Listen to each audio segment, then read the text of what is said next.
Hablar de regímenes tributarios tal vez nos debería hacer pensar, ¿no?, a nosotros, a cada uno de nosotros, qué hay en todo esto, ¿no? ¿Qué es lo que integra o qué es lo que debería venirnos a la cabeza sobre cada uno de estos regímenes, ¿no? Si fuéramos un ciudadano común y corriente, podríamos pensar, ¿no? Un régimen tributario, lo primero que se le viene a la mente a un contribuyente es régimen especial o el RUS, ¿no? Pero hay mucho más que ello, ¿no?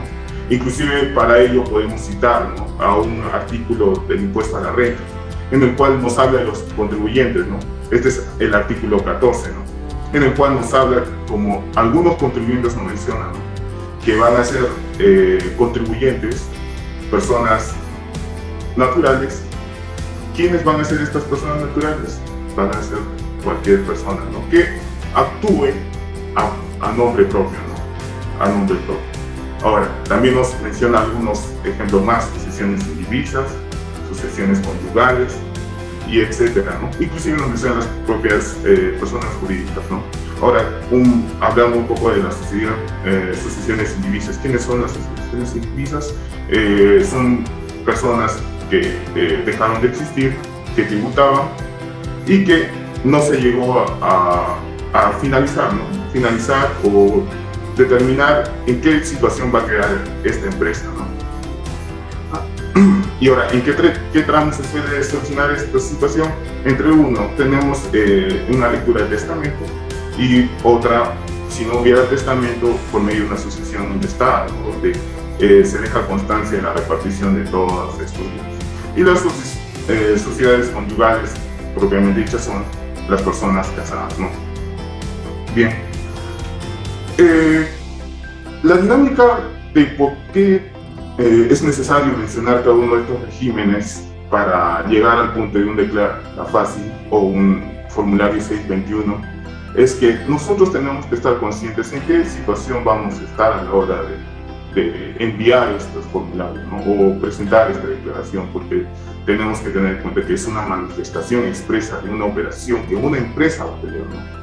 O sea, no va a ser simplemente que yo envío mi información, ¿no?, sino el mismo término dice, es una declaración jurada, ¿no? Entonces, para tener bien claro estos temas, cada uno de estos regímenes se van a diferenciar, ¿no? En esta sección vamos a un poquito tocar, como se puede ver en la diapositiva, un poco de qué va a delimitar o qué fronteras van a tener cada uno de ellos para ir ascendiendo, ¿no?, en el tema del impuesto a la renta. Porque en sí, en esta sección, como dije, me voy a centrar un poco en la impuesto a la renta, ¿no? Porque sabemos que la dinámica del impuesto al valor agregado es una dinámica de impuesto contra impuesto, o sea, una sustracción o adición dependiendo de la situación, ¿no? En cambio, la ley del impuesto a la renta nos da otra dinámica, ¿no?, por medio de estos regímenes, ¿no? Bien, el régimen único simplificado es un régimen básico donde el contribuyente va a optar por tributar de una manera sencilla, ¿no? Todos sabemos que dentro de este régimen hay dos categorías, ¿no?, o dos clases, ¿no?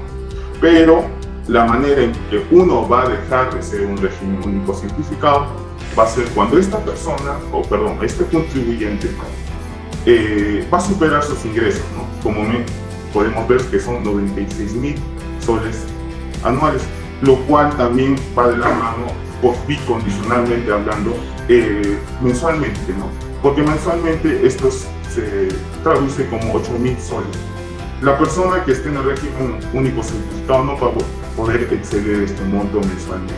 Entonces, si en determinado mes esta persona excediera este monto de 8.000 soles, lastimosamente es. Bien, nos habíamos quedado entre la transición que hay entre régimen y régimen, ¿no?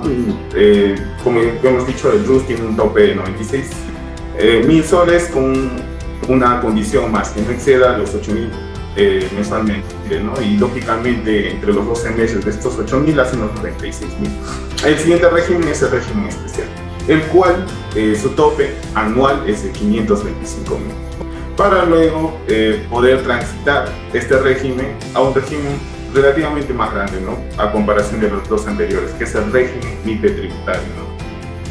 En este régimen se va a tributar casi similar al régimen general, ¿no? Solo que este régimen ya no va a trabajar como el régimen especial, con un factor lineal, ¿no? Sino este régimen va a trabajar con otro factor, ¿no? Que es el 1%, el cual va a variar dependiendo de sus ingresos, ¿no?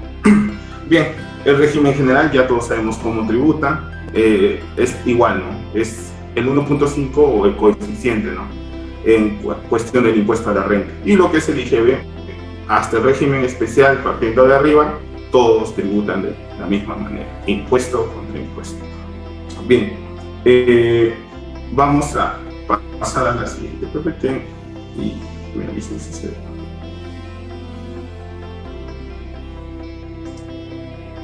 Bien, vamos a hablar un poco acerca de cada uno de estos regímenes, ¿no? ¿Qué comprenden?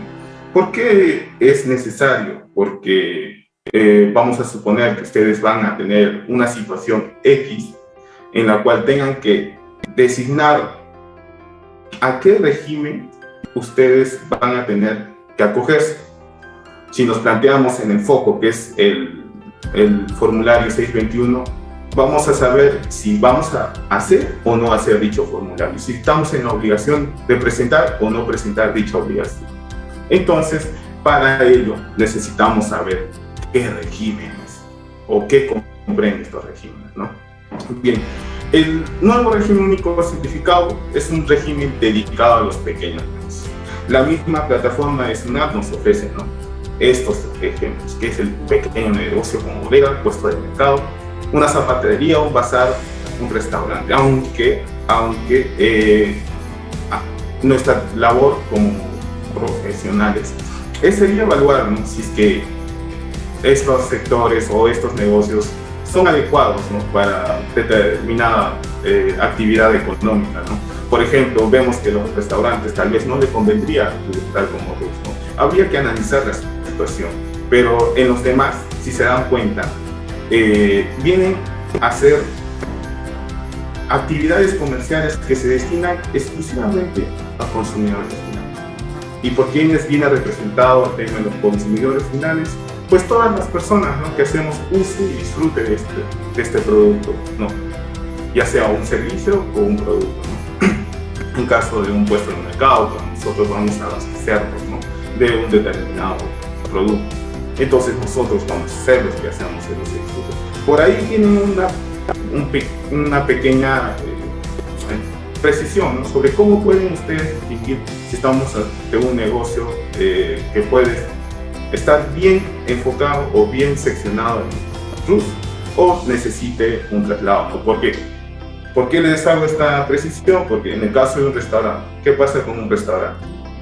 Un restaurante, por lo general, denominado un restaurante, no va a acoger a solamente consumidores finales, sino tal vez haya representantes, ¿no? Haya representantes de empresas los cuales exijan una factura, porque hay empresas que trabajan por medio de una liquidación también, ¿no? O viáticos que necesitan sustento, ¿no? O el famoso reembolso por parte de los trabajadores, ¿no? Entonces, en esta sección nosotros podemos decir que un restaurante podría estar mejor ubicado en un régimen especial o en adelante, ¿no? Dependiendo de la situación. Pero si hablamos de un restaurante, de una pensión, que es en un término más específico, tal vez sí sea correcto que lo ubiquemos en un régimen único simplificado, porque sabemos que una pensión pequeña no va a tributar más de 8.000 soles mensualmente, ¿no? Bien, sería una precisión para ello. Y, un inciso, ¿no? ¿Qué característica tiene que compartir todas estas actividades económicas? Es que todas estas tienen que ser personas naturales. Como ya les había precisado, ¿quiénes son las personas naturales? Pues son todas aquellas personas que deciden actuar a nombre propio, ¿no? Bien. Actividades no comprendidas en el nuevo RUS. De por sí, tienen mucho que ver estas actividades con la premisa que les di, ¿no? Que tal vez, o en sí, el objetivo de un nuevo RUS está dedicado a los consumidores finales, ¿no? Pero se van a dar algunas excepciones, ¿no? Entre ellas también tenemos hincapiés en cuanto a las actividades que no pueden estar en un nuevo RUS, como vemos el transporte de carga en mercancías, ¿no? Si tus vehículos tienen una capacidad de carga mayor a 2 toneladas métricas, no van a poder estar en el nuevo RUS. Pero ¿qué pasa si tuviéramos el caso de un pequeño o un pequeño empresario que decide hacer labores de menaje, ¿no? O traslado de menaje, ¿no? Y su camión no comparte esta característica de no mayor a 2 toneladas métricas. Entonces, de por sí va a poder acogerse al RUS, ¿no? Ahora, transporte terrestre nacional o internacional de pasajeros es una de las actividades que no están comprometidas en el nuevo RUS, y así vemos todos estos puntos que tenemos que tener en cuenta a la hora de decir, ¿no? Mi cliente está bien ubicado en un nuevo RUS o necesita ser reubicado en otro régimen, ¿no? Y cambiar de régimen implicaría acogernos a la obligación de presentar nuestro formulario 621. Bien, vamos a seguir con esto. Como ya les había mencionado, las cuotas que va a dar el nuevo RUS son dos, ¿no? O se ciñen bajo dos categorías, ¿no? La cuota mensual de 20 soles y 50 soles. ¿En base a qué van a estar estas? En función a sus adquisiciones y también a sus ventas, ¿no? Algo que quiero que tengan en cuenta es que, ¿qué pasa si un contribuyente de nuevo RUS oscila, ¿no?, entre estas dos categorías? Pasarse de los 5.000 soles no lo determina que va a tributar durante el resto del año, porque un periodo tributario fiscal es un año. No lo va a obligar a que tribute por el resto del año, que pase los 5.000 soles a tributar 8.000 soles, ¿no? Sino dependiendo de la cantidad de compras o ventas que realicen ese mes, esta persona va a tener que pagar su cuota mensual, ¿no? Lo cual hay que tener bien en cuenta ello. Ahora, algunas limitaciones o ventajas que va a tener el nuevo RUS una de ellas es no puede emitir facturas por ventas o servicios, ¿no? Como ya lo habíamos dicho, propio del régimen es que va dedicado a los consumidores finales, y los consumidores finales no reciben facturas, sino reciben boleta de venta, ¿no? El siguiente, no necesita llevar libros contables, pero no tampoco te dice que no puedas hacerlo, ¿no? Si eres un RUS que aspira a un crecimiento, lo recomendable es que inicies con una pequeña contabilidad, ¿no?, un pequeño libro o al menos un control de tus gastos, ¿no? Bien, no estás obligado a presentar la declaración anual. Propiamente por la naturaleza ya muy evidenciada de RUS, es que no va a presentar su declaración anual. Muy al margen que, ¿por qué? En su misma norma, ¿no?, del tubo de RUS, nos menciona, ¿no?, que también centrándonos un poco en lo que son los mensuales, nos dice que el pago en sí de esta cuota, de estos 20 o 50 soles, se va a entender al mismo tiempo como la declaración, ¿no?, de este régimen.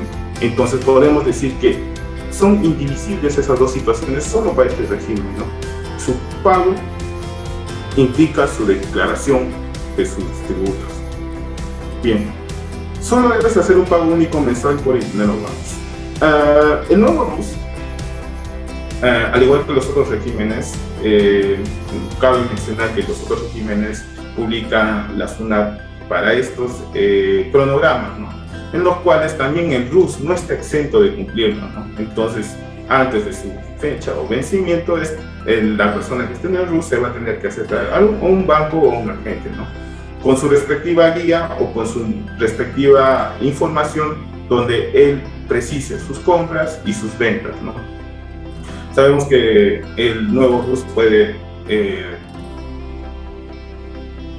hacer su declaración, llamémoslo así, su pago, por medio del formulario de 1611, ¿no? Para que tengan en cuenta. Y una cosa a precisar es que una de las desventajas no serían, porque en sí no sería imposible concebir que un negocio que no supere los 8.000 soles pueda tener un establecimiento anexo, ¿no? O un local extra, ¿no? Porque de por sí ya incitaría a pensar de que no está en el régimen adecuado. Entonces, una de las precisiones que hay que tener en cuenta con el nuevo RUS es que solo puede tener un local, ¿no? Donde pueda desempeñar o brindar sus servicios o sus productos. Bien. Pregunta, chicos. Fui designado emisor electrónico y estoy en el RUS. ¿Debo emitir electrónicamente? A ver, quiero ver algunas participaciones.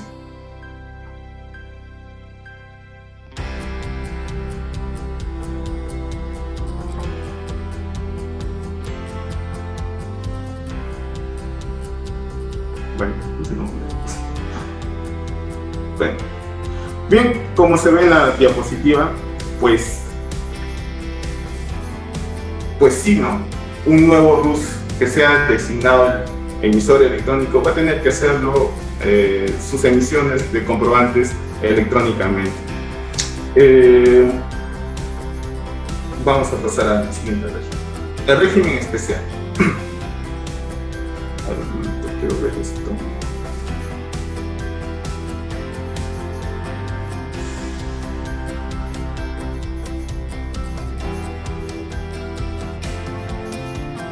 Bien, en esta parte también, al finalizar la explicación del régimen especial, vamos a tener una pregunta, ¿no? O un casito, por decirlo así. Para ese entonces, me gustaría que encima su mismo, muy al margen de que si se va a generar un grado de sobre, ¿no? Quiero ver cuál es la opinión que van a tener ustedes, o el criterio que tienen, ¿no? Bien, solo para precisar. Bien, el régimen especial, a diferencia de su predecesor, que es el nuevo RUS, no su predecesor, o el consecutivo o el siguiente régimen al nuevo RUS sería el régimen especial. Sabemos que para entrar a este régimen tenemos que superar unos 96.000 soles anuales y estaríamos ya en este régimen, ¿no? Ahora, con miras al formulario 621, en este régimen ¿estamos obligados a presentar el 621? Pues sí, estamos obligados a presentar el 621.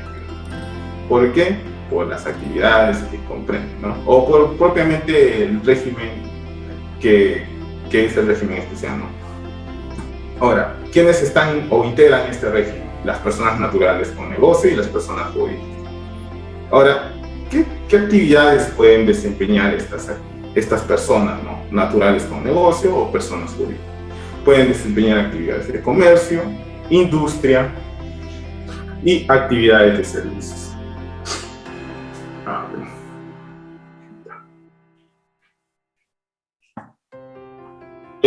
Cuando vemos un poco de la literatura que nos ofrece la misma administración tributaria, podemos encontrar muchas actividades, ¿no? Que a veces aparentemente indicaría que no pertenecen a este régimen, como son las actividades mineras, ¿no? De extracción, ¿no? O también nos mencionan la pesca, pero eso sí sería una actividad relativamente que nos indicaría que sí estaría en un régimen, ¿no? Ya.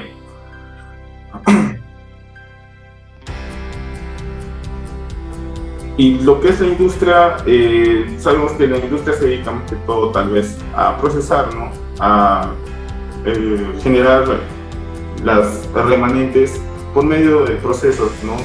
Tal vez de la transformación de un determinado producto a otro, ¿no?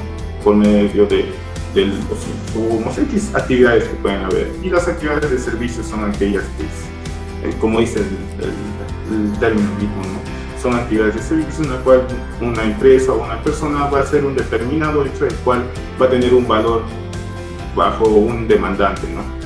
Ese demandante va a decir o va a contratar para que esta persona le suceda, ¿no? A ver, ¿cómo sigue con el siguiente?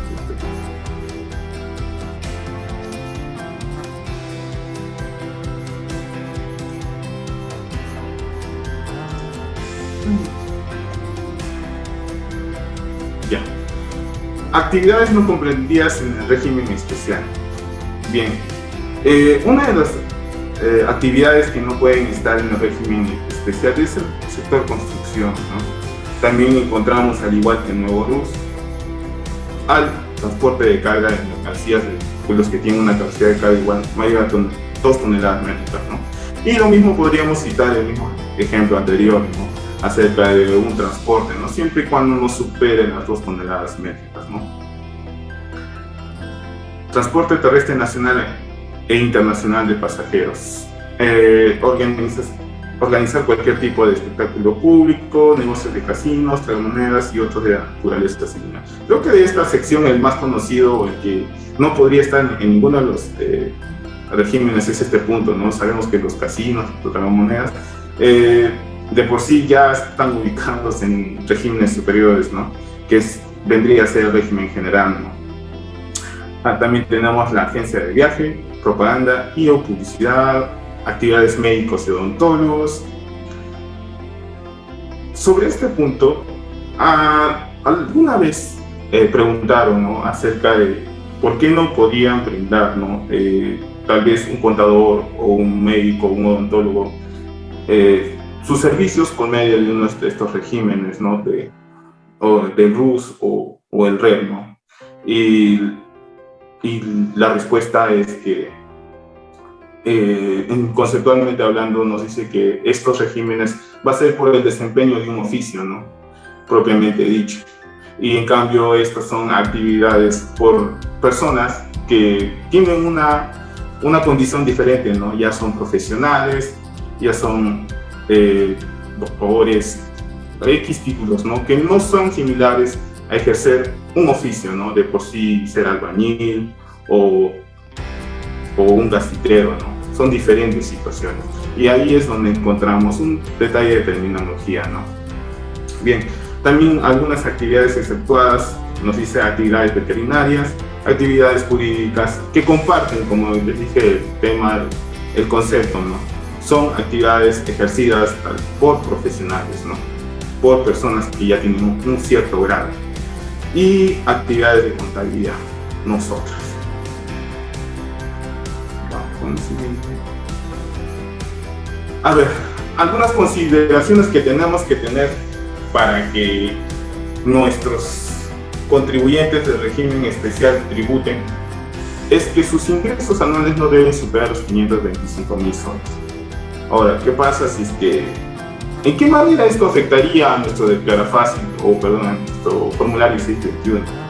Es que en el caso de, tal vez, si se mantiene en la misma actividad, sin ninguna otra operación que genere un nuevo tributo por parte del IGB, una nueva obligación por parte del IGB, el impacto sería en el tema del impuesto a la renta, ¿no? De por sí se dejaría de abonar el 1.5%, como vemos en la pantalla, sino pasaría ya a un factor, ¿no? Del 1% que se le remete, ¿no? Que es el más cómodo, ¿no? En sí, de acuerdo a los ingresos. Entonces, ello afectaría, ¿no? Aparentemente es muy beneficioso, ¿no? El tema de ya no pagar 1.5%, sino 1%. Pero ustedes saben que en nuestra carrera todo está sujeto a evaluación. Podríamos decir que sí o podríamos decir que no. Debemos decir ambas situaciones dependiendo de la evaluación que podamos hacer. A ver, otra consideración para que tributen estas personas es que el valor de los activos fijos no pueden superar los 126.000 soles, ¿no? Excepto vehículos y premios. Y aquí, como en la parte roja nos dice, presentan declaración mensual. Pues sí, a diferencia de nuestros amigos de RUS, el régimen especial, de por sí, la obligación de presentar una declaración mensual nos obliga o tal vez nos incentiva a que preparemos una liquidación, ¿no? De los tributos, ¿no? Para poder nosotros abonar, ¿no? A lo que es el fisco, el respectivo IGB y la respectiva cuota mensual, el respectivo factor, ¿no? El 1.5% de los ingresos de un régimen especial.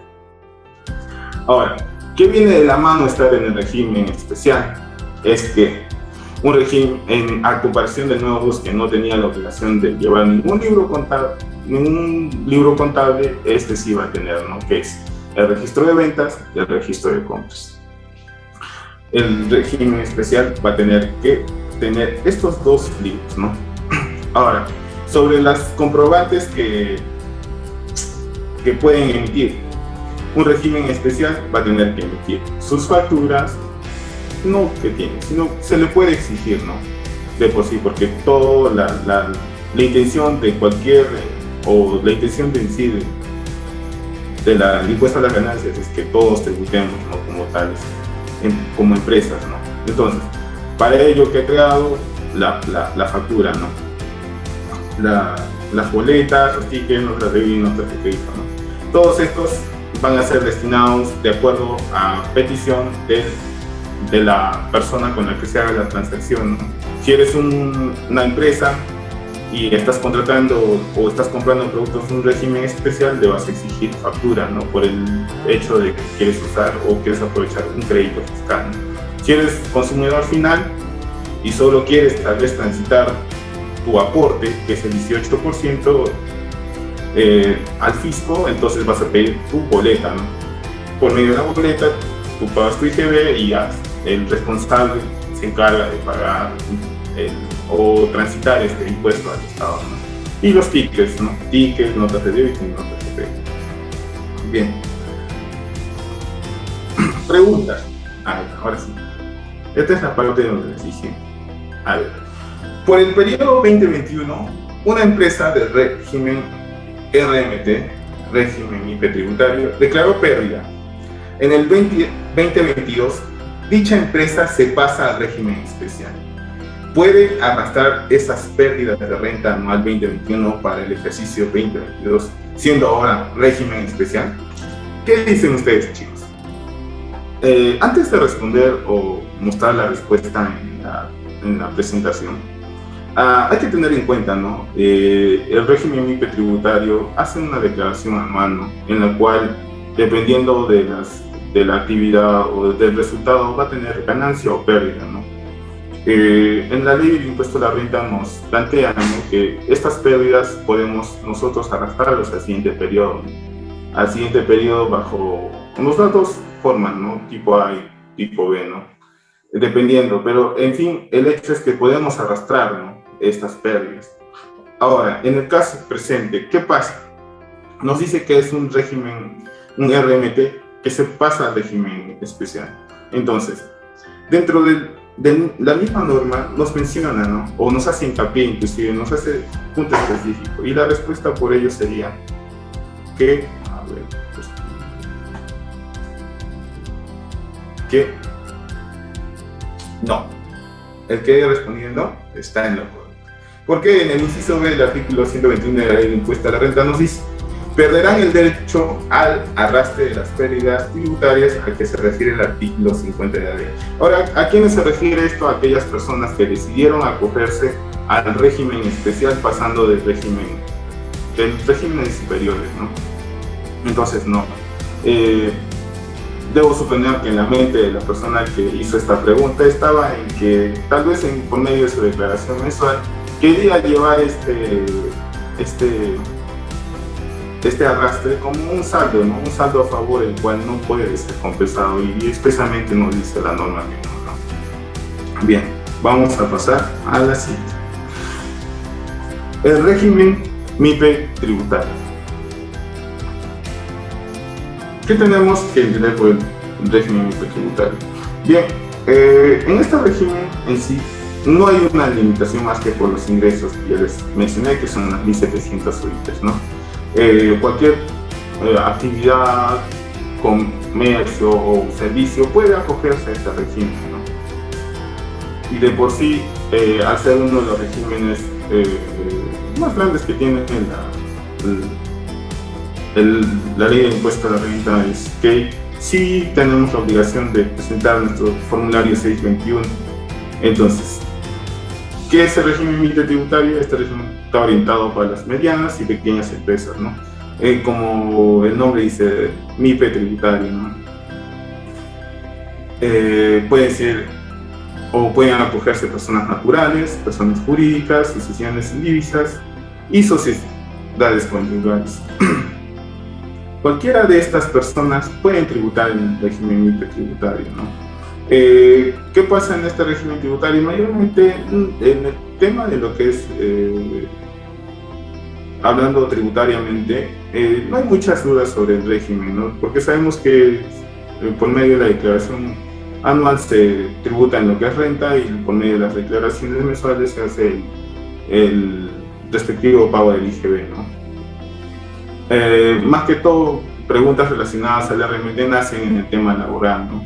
Más adelante, inclusive en el curso de analistas contables, ustedes van a poder encontrar todo ello, ¿no? Las preguntas, traspiés, hincapiés que pasan en estos regímenes, ¿no? En cuanto a considerar el tema laboral, ¿no?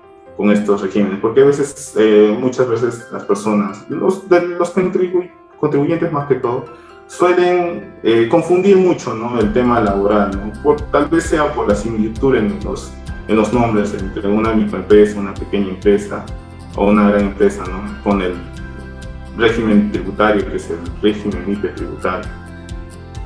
Ahora, ¿qué es lo que debemos saber para centrarnos más en el tema sobre este régimen, ¿no?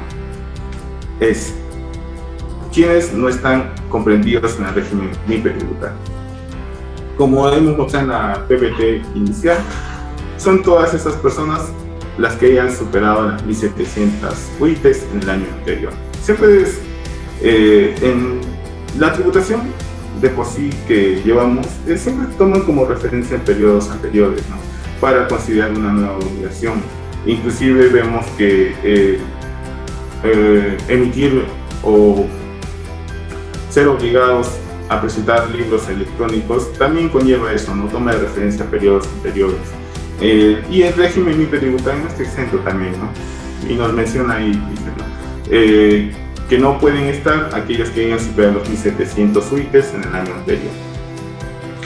A ver, siguiente nos dice, tengan vinculación directa o indirecta con otras empresas cuyos ingresos netos anuales en conjunto superan las 1.700 UITs. Esto va a pasar más que todo, sabemos que en este régimen no nos menciona expresamente una limitación en cuanto a los establecimientos anexos o de por sí otros locales que puedan tener las empresas, ¿no? Entonces, consolidando toda la información, nos dice que sus ingresos en conjunto no deben superar los 1.700 UITs, porque si pasara dicho caso, entonces dejarían de estar en el régimen MIPE tributario y pasarían a lo que es el régimen, al próximo régimen, ¿no? Que sería el régimen general, en el cual también conllevan ciertas obligaciones, ¿no?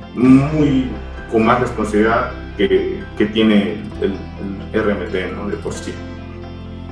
Ahorita vamos a ver un poco en qué radican estas pequeñas diferencias. Bueno, hablando monetariamente sí son grandes diferencias, ¿no?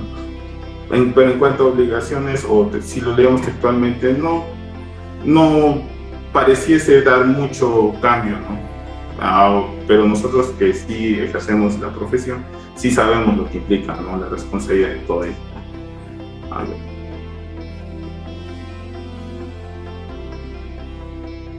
Bien. A ver. ¿Quiénes están comprendidos en el régimen MIPE tributario? Dice, sean sucursales, agencias o alquiler de otro establecimiento, lo que hemos mencionado, permanente en el país, de empresas constituidas en el exterior. Bien, vamos a pasar al siguiente.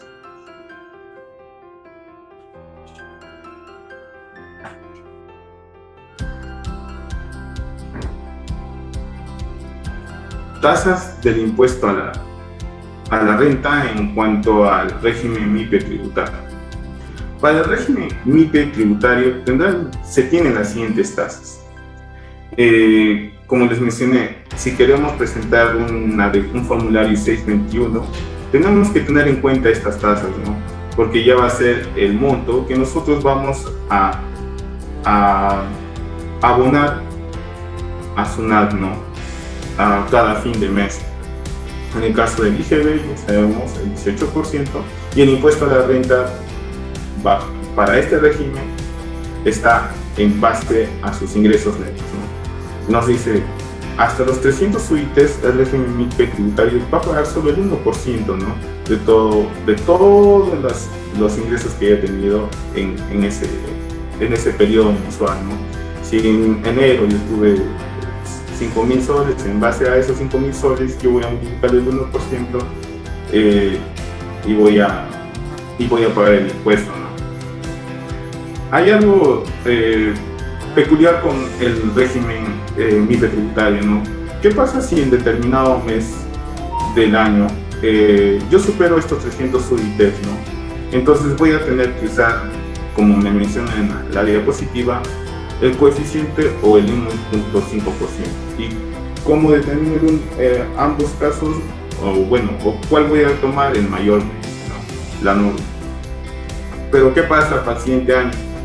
Para el siguiente año, si permanezco en el régimen MIPE tributario, voy a poder regresar a la tasa del 1%, ¿no? Que es la que secuencialmente se suele estar pagando en dicha empresa que al comienzo o en dicho mes superó los 300 UITs, ¿no? Ahora, la forma de pagar la renta, hablando del anual, nos dice que hasta los 15 UITs son 10% y más de 15 UITs son el 29.5%. Nos dice, bueno, no viene mucho al caso para fines del formulario 621, pero es bueno mencionado, tenerlo en cuenta, ¿no? Que es la misma didáctica que toma el cálculo del impuesto de rentas de trabajo, ¿no? Que es una escala progresiva, ¿no? Entonces hay que tener en cuenta ello, ¿no? Por ello es que el régimen es muy cómodo, ¿no? Pero tal vez empresas grandes, grandes en sí, que no superen los 1.700 UITs, ¿no? Bien, vamos a seguir. A ver, dentro de las obligaciones formales que tiene un régimen MIPE tributario, está llevado de sus registros, ¿no? De sus libros contables, ¿no? Ahora, dependiendo también de sus ingresos, estos van a variar en el llevado, ¿no? Ahora, tenemos que hasta los 300 UITs, un RMT está obligado, ¿no? A llevar un registro de ventas, un registro de compras, ¿no? Como sabemos, hasta este segundo punto son únicamente dos obligaciones formales que tiene el régimen, el RER, ¿no? El régimen especial. Pero a partir de aquí ya hace la diferencia el régimen MIPE tributario, que nos menciona que es una obligación más adicional el libro diario de formato simplificado. Ahora, pregunta. Yo no supero los 300 UITs, pero estoy llevando el libro diario normal, el libro diario común. ¿Ello me va a generar alguna infracción o algo contra SUNAT? ¿O no? ¿O sí tengo que llevar, ¿ello me va a generar algún conflicto con SUNAT? ¿O normal puedo seguir llevando lo que es ese libro diario que no es del formato simplificado, ¿no? ¿Cuál es su respuesta? Aquí tenemos una respuesta que nos dice que si la empresa lo desea, puede llevar. Exacto. Lo que mayormente hay que tener en cuenta a la hora de cuando leemos las normas tributarias es que hay una interpretación inversa, ¿no? Lo que la norma no nos prohíba podemos hacerlo, ¿no? Entonces esto es un mínimo por decir que podemos llevar, ¿no? Pero nosotros con toda o plena seguridad podemos acogernos o decidir llevar el libro diario normal, ¿no? No dejar de llevar el libro diario de formato simplificado. Entonces no había ningún problema, como ustedes ya lo han inferido plenamente. Ahora, ¿cuáles son los siguientes?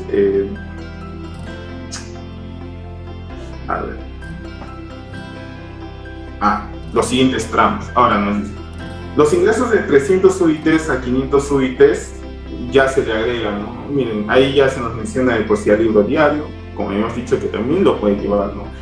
Y el libro mayor, una nueva obligación para llevar. Ahora, los ingresos mayores a 500 UIT que no superen los 1.700 UITs, que sabemos que es la frontera entre el RMT y el régimen general, nos dice que se va a agregar a todo lo anterior el libro de inventarios y balances. Entonces, ya sabemos. Este régimen, con fines del formulario 621, 1, tenemos que enviar el formulario. 2, la forma de tributar el IGB es como el régimen antecesor, que sería el régimen especial. 3, la cuota va a dejar de ser el 1.5% y va a pasar a ser el 1%, hasta que supere los supere los 1.700 UITs, ¿no? Se va a mantener el RMT.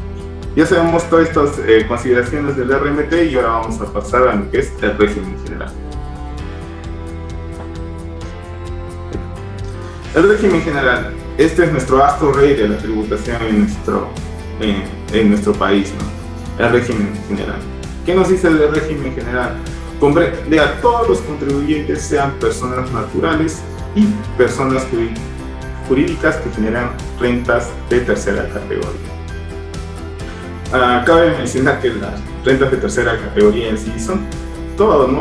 los mencionados que hicimos, ¿no?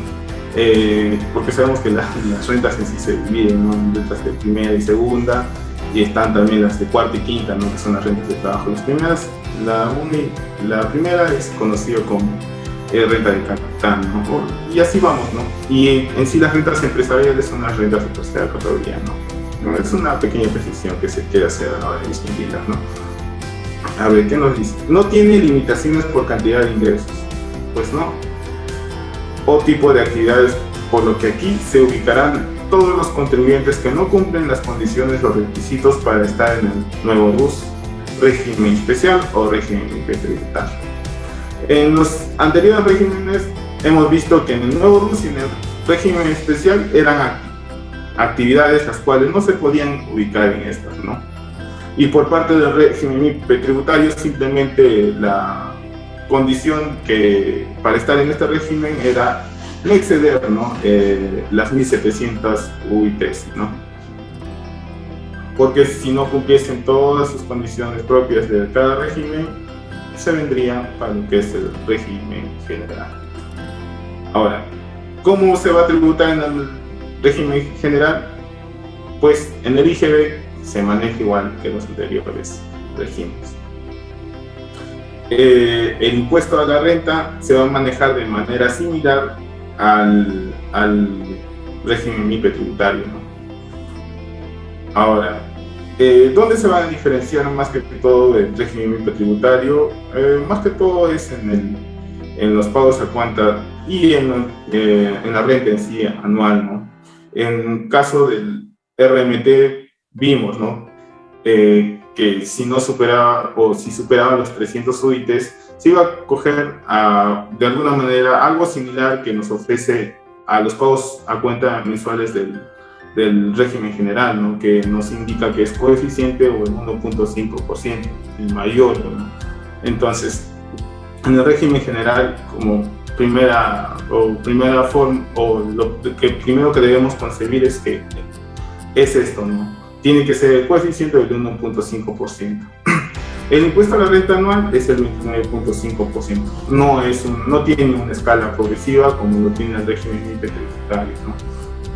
Pero para lo que es o lo que nos importa con fines del formulario 621 es que tengamos en cuenta que se va a usar el coeficiente o el 1.5%, dependiendo de la situación, ¿no? Ahora, libros de este régimen.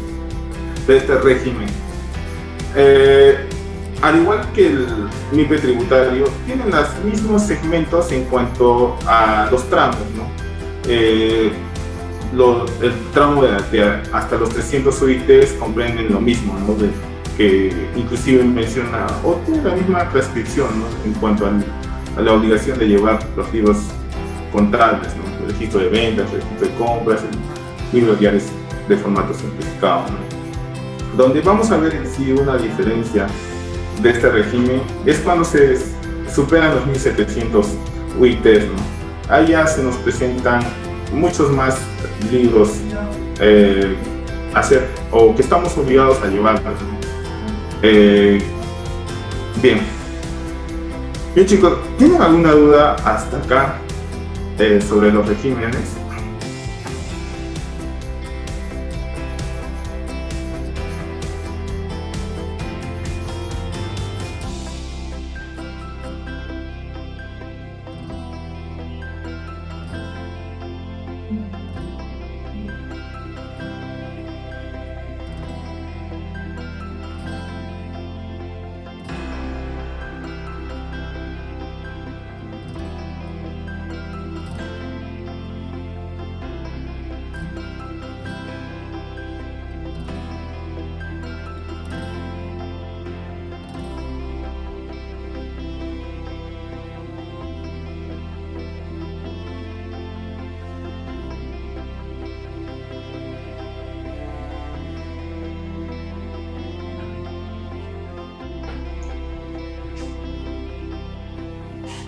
Bien, hasta ahora. Sí, por supuesto. Terminando las sesiones, chicos, de ambas sesiones, la de hoy y de mañana, todo el material mi compañera les va a estar enviando a sus respectivos correos que consignaron a la hora de inscribirse al curso o a esta pequeña charla, ¿no?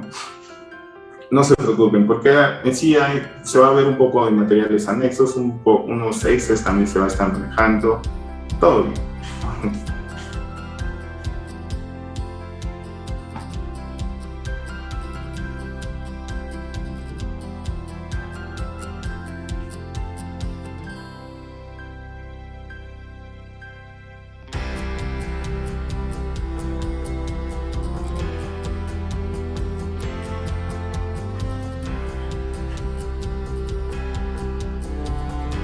Bien.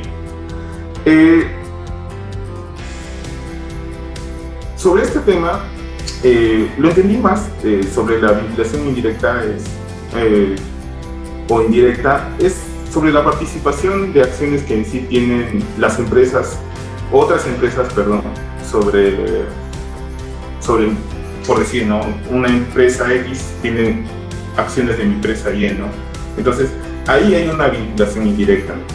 Hay una vinculación directa, ¿no? Contablemente, ello se va a diferenciar por el grado de control que éste ejerce sobre la otra, ¿no? Si hay una influencia significativa o no hay una influencia significativa, ¿no? Si hay una influencia significativa, entonces, de por sí, ya es una vinculación fuerte, ¿no? Y si no hay una vinculación, o por decir significativa, o de acuerdo al control que se maneja sobre mi empresa, entonces es una vinculación indirecta que tenemos, ¿no? Eso sería en sí una pequeña premisa acerca de lo que preguntas ella, ¿no?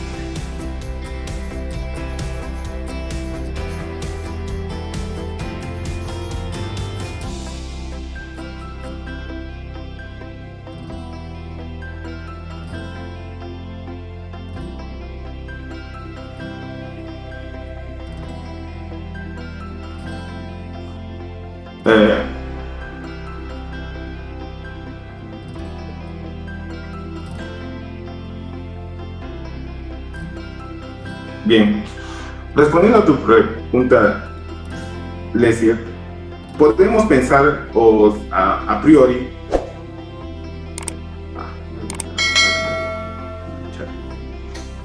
es que en sí, cuando nosotros tenemos un vehículo de transporte, hay varias fuentes en nosotros que van a darnos ciertas características de estos vehículos, ¿no? Entonces, entre ellos está la carga en sí que pueden contar estos medios de transporte, ¿no?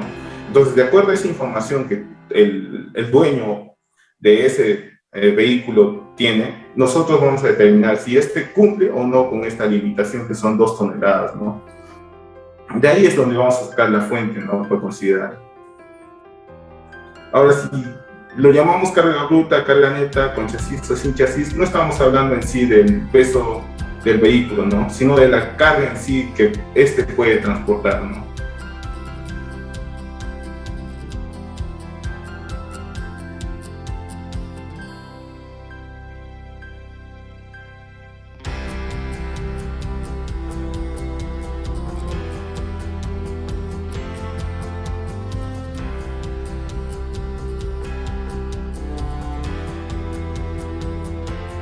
A ver. Mayormente, esto lo vamos a ver en lo que es en el transporte de combustible, ¿no? Vemos en su grabado de su tanque un determinado tonelaje que pueden transportar, ¿no? Entonces, esa es la información que se saca para determinar el régimen, ¿no? Sí, pero bueno, este sector, tal vez lo voy a poner un poco, no puede estar en los anteriores regímenes, ¿no? Porque nos menciona expresamente la norma que el transporte de combustible, de hidrocarburos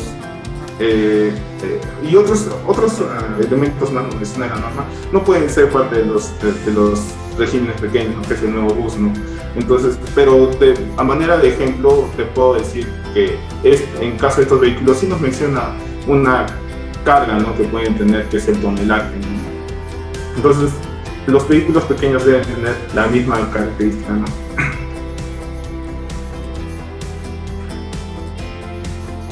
Para iniciar con facturas, el régimen especial, ¿no? Es el que, para comenzar un negocio en el cual tú pretendes no solo brindarle o darle tus productos o brindar servicios a consumidores finales y pretendes ampliar tal vez tu cartera a otras empresas, entonces es el régimen especial, ¿no? El cual está facultado para emitir facturas y boletas, ¿no? No facultado, o sea, puede emitir. Bien, chicos, ¿alguna pregunta más? Profe, buenas noches. ¿Qué tal? Dígame. Comentaba sobre el régimen especial, sobre el coeficiente.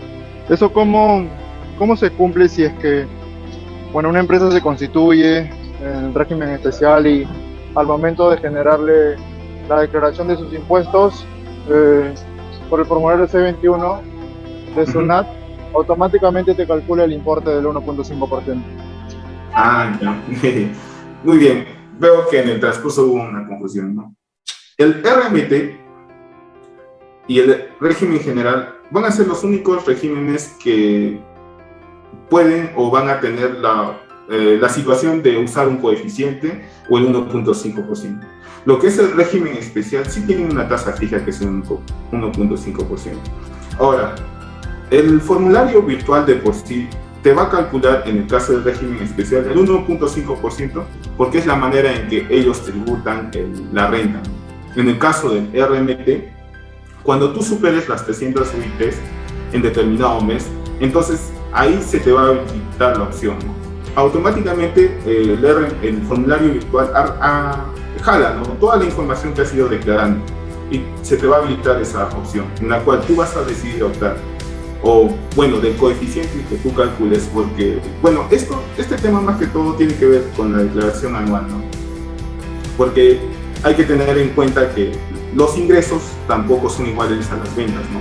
Entonces, de acuerdo a la contabilidad que tú lleves, tú vas a determinar un coeficiente, tal vez similar o igual al que tú has declarado en tu declaración anual, ¿no? Porque sabemos que el coeficiente toma en consideración determinadas casillas de este formulario, que es, en este caso, el último formulario que se presenta es el 710, ¿no?, de la renta anual.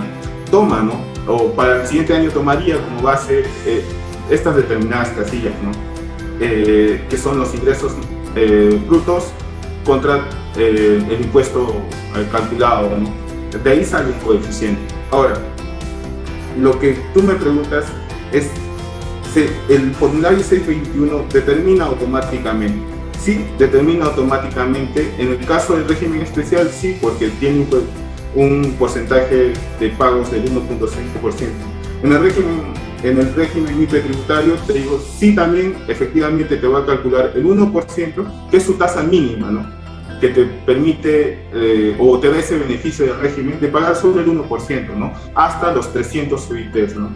Tú superas los 300 UITs, entonces ya tienes que usar la siguiente, ¿no?, que es el coeficiente o el 1.5%, donde tú tienes que ya llenar manualmente tus datos, ¿no?, porque si te ciñes en base a lo que el mismo formulario te va a determinar el coeficiente, entonces hay veces puede llegar a una discordia, ¿no?, entre lo que tú de verdad calculas tu coeficiente o lo que la SUNAT está calculando, ¿no? Ahí sí, pero como te dije, solo en los anteriores casos se te va a determinar automáticamente en el formulario 621. Espero haber respondido a tu pregunta. Solo se aplica entonces para el IPE tributario y para el régimen general el coeficiente. Para Correcto. siempre va a ser ¿Alguien? para el régimen especial siempre va a ser el 1.5%. Correcto, siempre va a ser el 1.5%. Esa es la manera en cómo hace o tributa la renta el régimen especial.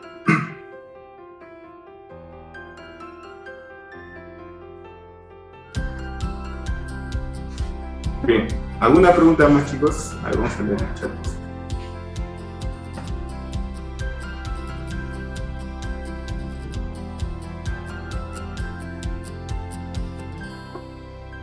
El régimen especial no está obligado a generar una declaración anual. ¿Cómo puede, bueno, no está obligado, pero puede generar una declaración anual y puede por ese medio deducir crédito por renta de tercera categoría? A ver, para responder tu pregunta vamos a entender un poco la dinámica de una declaración anual, ¿no?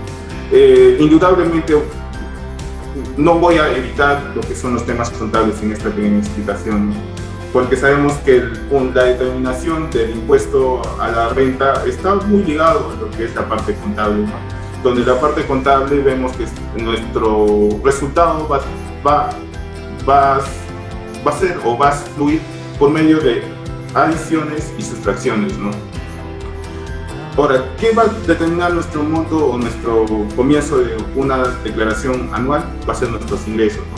Y nuestros ingresos se les va a ir disminuyendo costos, gastos, y luego vienen las adiciones, X cosas, ¿no? Que al final nos va a dar un determinado monto. Ahora, ¿qué pasa? Me dices que un régimen especial puede o no puede presentar la declaración jurada anual. Al presentar la declaración jurada anual, por inherente a la naturaleza de la situación, ya estaría dejando de ser un régimen especial y se tendría que acoger automáticamente a un régimen IPE tributario, a un régimen general. ¿Por qué? Porque al utilizar lo que tú me dices, esos créditos de por sí, que debo suponer que te refieres a sus gastos, entonces ya está entrando en esta dinámica, ¿no? Que es considerar esos gastos como deducciones, ¿no? Para llegar a un impuesto, o perdón, a una utilidad, el cual va a ser sujeto de un cálculo del impuesto a la renta, ¿no? Entonces, hay que definir, el régimen especial va a seguir siendo régimen especial en cuanto, uno, no supere los 525.000, o lo otro, podríamos decir que se está acogiendo voluntariamente al presentar el anual, pero eso involucraría muchas situaciones más. ¿Por qué? Porque tendría que rectificar los periodos anteriores en cuanto a en las declaraciones mensuales, ¿no? Entonces, no sería muy viable hacer una declaración jurada anual si no estamos obligados, ¿no? Porque en sí los dos primeros regímenes son regímenes cómodos en cuanto a obligaciones formales, ¿no? Espero haber respondido a tu pregunta. Sí, gracias, profesor.